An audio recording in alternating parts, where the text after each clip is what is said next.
भगवान श्री कृष्ण ने कहा, मैं काल हूँ, समस्त जगतों का महान विध्वंसक, और मैं यहाँ समस्त लोगों का विनाश करने के लिए आता हूँ। तुम इस युद्ध में भाग नहीं लोगे तो भी युद्ध के मैदान में सामने एकत्रित सभी योद्धा मारे जाएंगे। अतएव उठो और यश पाओ, अपने दुश्मन को जीतकर एक समृद्ध साम्राज्य का भोग करो।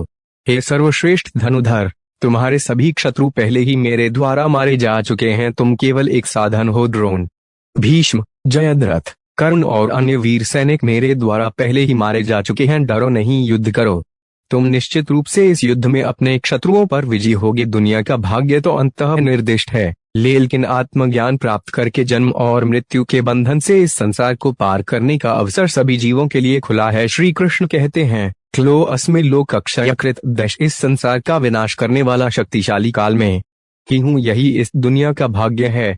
समय ही सबसे बड़ा क्षत्र है और अंततः यह सभी चीजों को नष्ट कर देता है। यह अजेय समय कृष्ण की शक्ति है। 12 महीने और 6 मौसम खाना पकाने के करछी की तरह है। सुएं खाना पकाने के लिए अम्नी है, दिन और रात सूर्य द्वारा खप्तर ईंधन है। अज्ञानता खाना पकाने का तेल है और काल समय के द्वारा जीवित प्राणी उस बर्तन में पकाए जा रहे हैं। यही इस संसार की रीत है।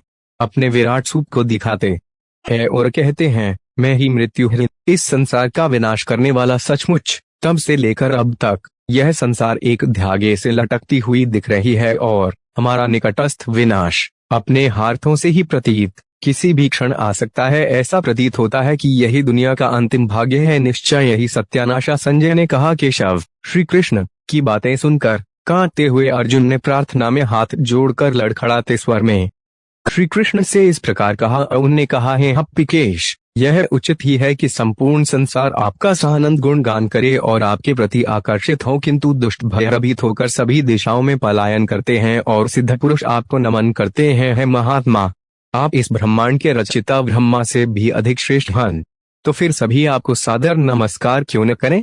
हे अनंत, हे देवेश, हे जगन्निवास, आप नित्य हैं, अस्तित्वमान और अस्तित्वहीन के परे हैं। आप आदिदेव, सनातन पुरुष तथा इस संपूर्ण ब्रह्मांड के एकमात्र आश्रय हैं। आप ही ज्ञाता हैं और आप ही जानने योग्य हैं। आप परम आश्रय हैं और आपके अनंत रूप से संपूर्ण ब्रह्मांड व्याप्त है। आप ही वायुदेव हो, आप ही यमराज हो, आप ही अजदेव हो, आप ही वरुण देव हो, आप ही इस सृष्टि के रचिता एवं सभी के प्रपितामह हो।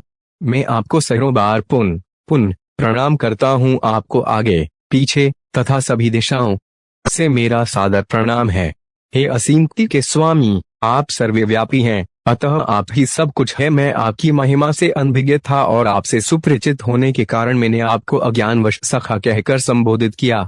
मैंने जो कुछ भी आकस्मिक रूप से आपसे कहा, जैसे कि हे कृष्ण, हे यादव, हे मित्र, और मैंने परिहास में या आपके साथ खेलते हुए या आराम करते हुए, साथ साथ खाते या बैठे हुए, कभी अकेले में तो कभी दूसरों के समक्ष जो कुछ आपका अनादर किया है, उसके लिए हे अचिंत्य, हे अविनाशी, मेरे इन सभी कृत्यों के लिए मुझे क्षमा करें। आप इस ब्रह्मांड के सभी चर तथा अचर प्राणियों के जनक हैं। आप परम पूज्य महान गुरुवार हैं। तीनों लोकों में न तो कोई आपके तुल्य है, न ही कोई आपके समान हो सकता है। हे अतुलनीय शक्ति के प्रभु, आपसे बढ़कर कोई कैसे हो सकता है।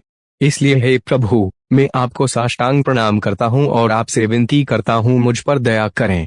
हे कृष्ण, कृपया मेरे त्रुटियों को क्षमा करें। जैसे एक पिता मित्र या प्रेमी अपने पुत्र मित्र या प्रिय को क्षमा कर देते हैं। पहले कभी न देखे गए आपके विराट रूप का दर्शन करके मैं हर्षित हो रहा हूँ, किंतु मेरा मन साथ ही भयभीत भी गया है। अतः हे देवेश, आप कृपा करके अपना नारायण स्वरूप पुनः दिखाएं, जो समस्त जगत का आश्रय है विराट रूप। हे सहस्रभुज, मैं आपके मुकुट पहने हुए और अपने हाथ में सुदर्शन चक्र धारण किए हुए चतुर्भुज रूप के दर्शन करना चाहता हूँ। अर्जुन ने श्री कृष्ण के विश्वरूप को देखकर उनकी प्रशंसा एवं स्तुति की, किंतु तब उन्हें पछतावा भी हुआ कि उन्होंने कई बार श्री कृष्ण को हे कृष्ण, हे मित्र का संबोधन करके या उनके साथ खेलते या आराम करते हुए उन्होंने उनका अनादर किया। अरुण ने अपने द्वारा किए गए किसी भी उल्लंघन के लिए कृष्ण से क्षमा याचना की और फिर कृष्ण से वे निवेदन करते हैं कि वे अपना चतुर्भुज नारायण का रूप दिखाया। अर्जुन का कृष्ण के साथ सारव्य रस में शाश्वत संबंध है और वे केवल क्षण भर के लिए इसे भूल गए हैं। इसी तरह सभी जीवों का कृष्ण के साथ एक मित्र, सेवक माता पिता या प्रेमी के रूप में एक शाश्वत संबंध है और इस संबंध को भक्ति योग की प्रक्रिया के माध्यम से प्राप्त किया जा सकता है। कृष्ण का सभी जीवों के साथ संबंध शाश्वत है। इस बात की पुष्टि इस प्रकार की जाती है, प्रकृतेश्च परैवसा सभी जीव नित्य हैं और अनंत काल से लेकर अनंत समय तक कृष्ण के साथ उनका संबंध शाश्वत है। भगवान श्री कृष्ण ने उत्तर दिया है, अर्जुन, मैंने प्रसन्न होकर अपनी दिव्य शक्ति के बल पर अपने इस तेजोमय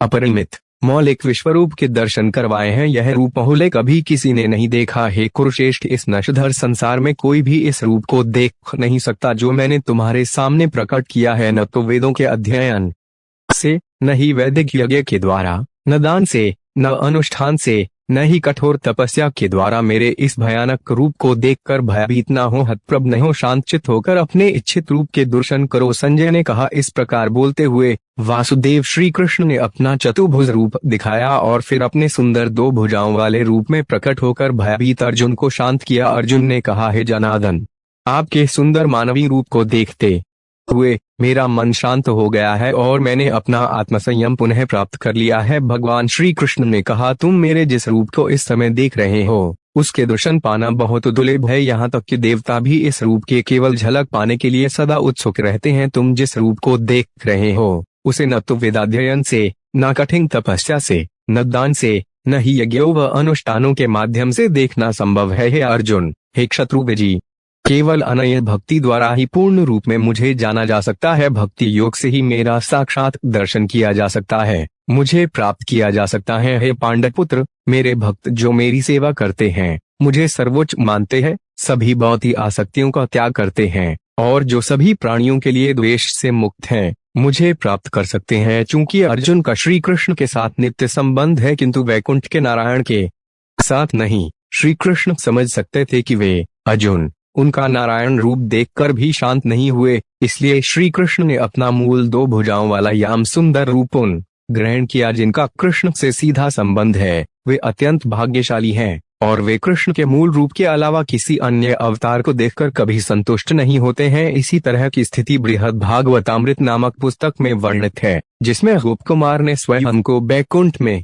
नारायण के समक्ष पाया, परंतु वहां वे संतुष्ट न हो सके। चूंकि गोप कुमार का गोलोक वृंदावन में कृष्ण के साथ एक शाश्वत संबंध है, यहाँ तक कि वैकुंठ में राजसी नारायण की उपस्थिति में भी उन्हें तृप्त नहीं किया जा सका। उन्होंने अपनी यात्रा को जारी रखा और अंत में वे परम धाम एवं श्री कृष्ण के मधुर आलिंगन में पहुंच गए। यही कृष्ण के भक्त का सौभाग्य है, जो सदैव उनके द्वारा निर्देशित होते हैं और अंततः उनके मधुर आलिंगन को प्राप्त करते हैं।